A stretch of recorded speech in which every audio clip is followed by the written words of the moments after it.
budaya, salam kebajikan, rahayu merdeka. Perkenalkan, kami dari kelompok 4 membawakan tema desentralisasi fiskal dengan nama-nama yaitu saya Husnul Khotimah dengan NIM 2125256 dan rekan saya Anggida Syafitri dengan NIM 21252049. Saya Miftah Firmanini dengan NIM 2125254. Saya Maulida Arin Salsabila dengan NIM 2125253. Dan saya Putri Nita dengan NIM 2125255. Dan ini adalah presentasi kami kali ini. Jadi saya akan menjelaskan tentang apa sih desentralisasi fiskal. Nah, desentralisasi fiskal itu terbagi menjadi dua, ya untuk pengertiannya. Ada desentralisasi dan juga fiskal. Desentralisasi yaitu adalah sebagai bentuk penyerahan, ya.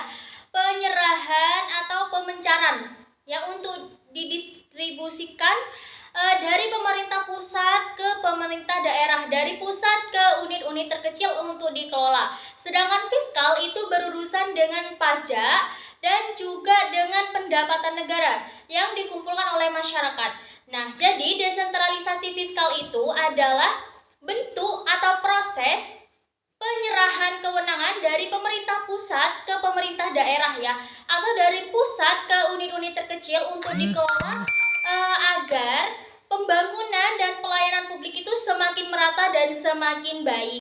Nah, di sini saya akan menjelaskan tentang aspek-aspek desentralisasi. Yang pertama, ada aspek revenue authority, di mana kewenangan pemerintah, terutama daerah, untuk menggali, menetapkan, bahkan mengelola sumber-sumber pendapatan seperti pajak daerah, retribusi daerah, hasil pengelolaan kekayaan daerah, dan pendapatan asli daerah atau PAD. Dalam revenue authority ini ibaratnya kayak hak daerah untuk menghasilkan pendapatannya sendiri, uangnya sendiri, kayak gitu. Nah, pendapatannya itu tadi hasilnya dari ya pajak daerah itu tadi, terus SDA yang ada di dalam daerah tersebut, yang menjadi potensi daerah tersebut mendapatkan pendapatan secara mandiri, seperti itu. Aspek yang kedua yaitu expenditure authority, di mana kewenangan pemerintah terutama daerah untuk menentukan bahkan menggunakan anggaran belanja guna membiayai pelayanan publik dan pembangunan di dalam daerah tersebut. Ibaratnya kayak hak daerah untuk membelanjakan uang maupun anggaran dari pusat untuk memajukan daerah tersebut, seperti itu, untuk mengurangi segala kekurangan yang ada di daerah tersebut, kayak di infrastrukturnya, di kesehatannya, di pendidikannya, dan lain-lain. Pemerintah punya program dalam sistem pendidikan, maka daerah juga harus mengikuti program tersebut. Dan kalau misalkan di daerah tersebut kekurangan dana, maka dari pusat akan ditransfer dana, gitu. Aspek yang ketiga yaitu transfer fiskal, di mana penyaluran dana dari pemerintah pusat kepada pemerintah daerah untuk membantu pembiayaan kebutuhan daerah. Nah, ini ibaratnya transfer uang dari pusat ke daerah untuk membiayai dua aspek tadi yang di depan. Transfer fiskal ada 3 dana alokasi. Yang pertama, dana alokasi umum, di mana dana yang bersumber dari pemerintah pusat bersumber dari pendapatan APBN yang dialokasikan dengan tujuan pemerataan kemampuan keuangan antar daerah untuk mendanai kebutuhan daerah. DAU ini bersifat block grant, teman-teman. Block grant itu maksudnya tidak secara khusus untuk kegiatan ini, tidak, teman-teman. Tapi ini tergantung dari kewenangan dan prioritas dari daerah tersebut digunakan untuk biaya apa. Tetap harus berfokus pada peningkatan atau kemajuan dalam daerah tersebut. Kayak contohnya di pendidikan, kesehatan, maupun gaji-gaji ASN, kayak gitu. Jadi nggak harus semena-mena digunakan juga, ya teman-teman, walaupun sifatnya block grant. Lalu yang kedua ada dana alokasi khusus, di mana dana yang bersumber dari pendapatan APBN yang dialokasikan kepada daerah tertentu dengan tujuan membantu mendanai kegiatan khusus yang menjadi urusan daerah dan prioritas nasional.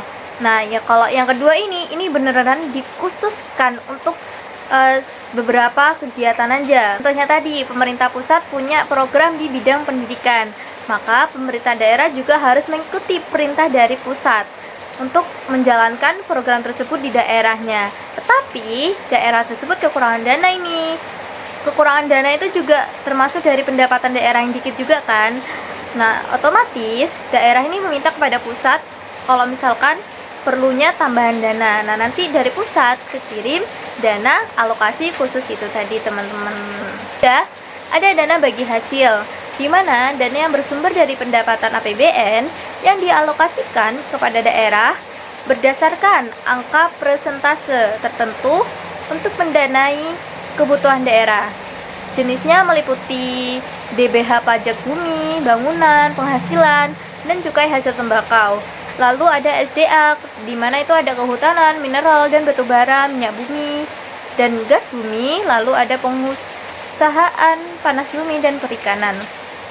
Nah, DBH ini merupakan hasil pendapatan yang diperoleh oleh daerah dari sumber-sumber dayanya yang mereka punya gitu. Dana yang didapatkan dari sana itu ditransfer dulu ke pusat untuk dikelola oleh pusat. Lalu habis itu dari pusat dikasihkan kembali ke daerah asal pendapatannya itu tadi. Tapi nggak sepenuhnya juga. Cuman daerah yang menghasilkan pendapatan itu tadi itu dikasih lebih banyak dana bagi hasil tadi, masih diberikan kepada daerah-daerah lain yang kurang membutuhkan. Di sini aku membahas ketidakseimbangan keuangan. Yang pertama, fiscal gap. Selisih antara kebutuhan belanja daerah dengan kemampuan pendapatan daerah atau kekurangan uang daerah untuk menjalankan tugasnya, di mana physical need atau kebutuhan lebih besar dibandingkan physical capacity atau kemampuan. Rumusnya, physical gap sama dengan physical need atau kebutuhan dikurangi physical capacity atau kemampuan.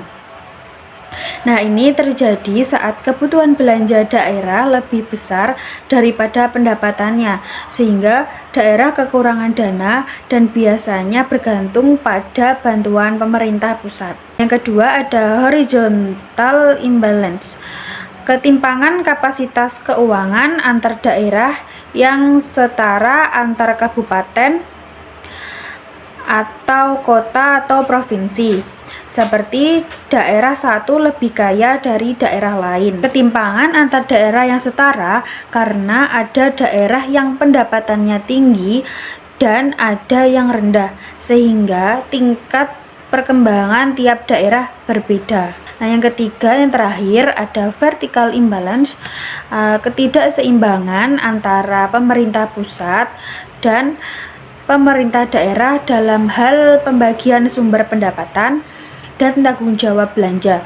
Seperti pusat punya uang lebih banyak, daerah punya beban lebih banyak. Yang selanjutnya yaitu prinsip-prinsip pengelolaan fiskal. Yang pertama ada akuntabilitas.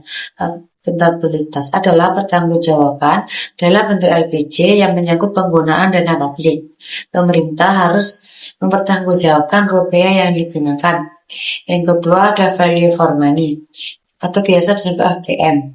Ini adalah konsep pengelolaan dana mendapatkan manfaat maksimal dengan biaya rasional. FPM ada 3 pilar utama. Yang pertama ekonomis, yang kedua efisiensi, yang ketiga efektivitas. Selanjutnya yaitu kejujuran, sikap moral yang menuntut integritas dari setiap pengelolaan fiskal. Yang keempat yaitu transparansi, keterbukaan informasi kepada publik. Yang terakhir itu pengendalian atau kontrol, adanya mekanisme pengawasan baik di internal dan eksternal. Saya akan menjelaskan tentang manfaat dari sentralisasi fiskal. Jadi untuk manfaatnya itu untuk pelayanan publik lebih efektif dan cepat dan tepat ya teman-teman. Terus untuk yang kedua itu bisa mendorong kemandirian daerah. Untuk yang ketiga itu bisa meningkatkan partisipasi masyarakat. Yang keempat itu meningkatkan akuntabilitas. Untuk yang kelima itu membantu mengurangi ketimpangan atau imbalance gitu. Untuk yang keenam itu bisa mengurangi fiscal gap. Dan untuk manfaat yang ketujuh itu dapat meningkatkan efisiensi dari anggaran. Selanjutnya saya akan menjelaskan tentang tantangan. Nah, untuk tantangannya kualitas SDM yang belum merata. Jadi karena kualitas SDM yang belum merata itu menjadi tantangan tersendiri dari sentralisasi fiskal tersebut. Lalu untuk yang kedua itu ada potensi korupsi di daerah. Untuk yang ketiga itu ada ketimpangan antar daerah. Yang keempat itu ada koordinasi pusat dan daerah. Untuk yang kelima juga itu ketergantungan pada dana pusat. Selanjutnya itu ada infografis teoritis. Di infografis teoritis itu ada beberapa poin, ada aspek-aspek desentralisasi seperti revenue authority, terus ada transfer fiskal juga ya. Itu penting banget ya. Itu aspek-aspek desentralisasi yang sudah dijelaskan oleh teman saya. Lanjut, itu ada masalah utama yang emang sering muncul di desentralisasi fiskal, yaitu ada fiscal gap, vertical imbalance, dan horizontal imbalance. Itu yang sering muncul ya, yang sering muncul di desentralisasi fiskal. Ada juga mekanisme kerja atau cara-cara kerjanya. Ada yang dari pendapatan daerah langsung ke kebutuhan belanja, dan juga sudah terukur ya, tersusun rapi di gambar tersebut. Jadi bisa kalian lihat dan perhatikan di situ. Dan yang terakhir itu adalah digital, dan digital ini adalah penting banget ya dan sangat berpengaruh ya. Untuk desentralisasi fiskal itu sangat berpengaruh karena ada transformasi dari tahun ke tahun.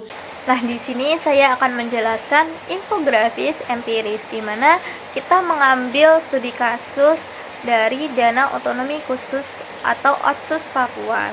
Latar belakangnya yaitu alasan mengapa di daerah Papua masih adanya masalah desentralisasi fiskal. Nah, seperti yang kalian ketahui, Papua itu benar-benar masih belum terjangkau banyak pemerataannya, entah itu di bidang pendidikan, entah itu di bidang kesehatan, dan lainnya. Nah, pendapatan di Papua juga nggak begitu banyak seperti daerah-daerah lain, makanya masih adanya ketimpangan horizontal imbalance maupun vertical imbalance. Kalau vertical imbalance itu ketimpangan dengan pusat, kalau horizontal imbalance itu ketimpangan dengan antar daerah. Nah, Papua ini memiliki ketimpangan antar daerah yang masih benar-benar kurang untuk pemenataan dari segala sisinya, segala bidangnya gitu. Lalu yang kedua ada intervensi dana otsus, di mana intervensinya di sini udah diatur di undang-undang untuk mengatur otonomi khusus daerah Papua. Lalu ada implementasi, yaitu penggunaan dana otsusnya. Nah, implementasinya ini dikhususkan dalam undang-undang tersebut bidang infrastruktur, kesehatan, pendidikan, dan ekonomi khusus orang sana gitu, orang Papua. Lalu yang keempat ada tantangan, di mana dalam pelaksanaan pasti memiliki banyak tantangannya, nggak secara mulus, apalagi dalam tata kelola yang kalau misalkan tata kelolanya itu lemah, otomatis berjalannya desentralisasi ini juga akan semakin menurun, efektivitasnya akan semakin menurun, dan efisiennya juga gitu. Lalu upaya perbaikan. Nah, kalau misalkan kita sudah mengetahui tata kelola di sana itu masih lemah, berarti perbaikannya pemerintah pusat itu harus lebih memperhatikan atau mengawasi bagaimana jalannya tata kelola di sana. Keterkaitannya otonomi khusus Papua ini dengan desentralisasi fiskal, di mana terjadinya 3 ketimpangan, yaitu fiscal gap, vertical imbalance, ketiga ada horizontal imbalance. Di slide ini aku membahas studi kasus Dana Otsus Papua Undang-Undang Nomor 2 Tahun 2021. Yang pertama ada latar belakang ketimpangan pembangunan yang tinggi dibandingkan wilayah lain, serta merubah atau merevisi tata kelola dana secara signifikan. Yang kedua, sumber dan besaran dana. Pemberian dana otsus berasal dari dana alokasi umum atau DAU nasional setiap tahun. Jika sebelumnya 2% dan terbatas waktu, sekarang meningkat menjadi 2,25%. Yang ketiga ada skema penyaluran baru. 2,00% untuk belanja umum atau transfer langsung ke daerah. 0,25% untuk intensif fiskal orang asli Papua untuk digunakan pada program afirmasi. Yang keempat, fokus penggunaan dana ada pendidikan, kesehatan, dan program afirmasi atau OAP orang asli Papua. Yang kelima, ada tujuan mengatasi physical gap, horizontal imbalance atau Papua versus daerah maju, memperkuat pembangunan daerah otonomi baru. Yang keenam ada dampak percepatan pembangunan daerah, peningkatan kualitas pendidikan dan kesehatan, kesejahteraan masyarakat meningkat, pengelolaan dana transparan. Nah, yang ketujuh, yang terakhir, insight realistis. Dengan dana besar tidak otomatis semua berhasil, karena butuhnya tata kelola yang benar, pengawasan yang konsisten dan efektif, serta penyesuaian dengan kapasitas daerah. Jadi kesimpulannya, desentralisasi fiskal merupakan upaya pemerintah untuk mendistribusikan kewenangan dan sumber daya keuangan dari pusat ke daerah guna meningkatkan efisiensi, pemerataan pembangunan, dan kualitas pelayanan publik. Melalui instrumen seperti DAU, DAKA, dan dana otonomi khusus, pemerintah berupaya mengatasi physical gap, vertical imbalance, dan horizontal imbalance antar daerah. Studi kasus Otsus Papua menunjukkan bahwa desentralisasi fiskal mampu menjadi solusi dalam mengurangi ketimpangan, khususnya melalui fokus pada sektor pendidikan dan kesehatan.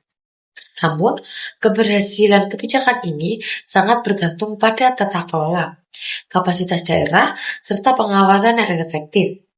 Di era modern, integrasi teknologi digital menjadi faktor penting dalam meningkatkan transparansi, akuntabilitas, dan efisiensi pengelolaan keuangan daerah. Presentasi dari kami kelompok 4. Kami mengucapkan terima kasih atas partisipasi teman-teman dan Bapak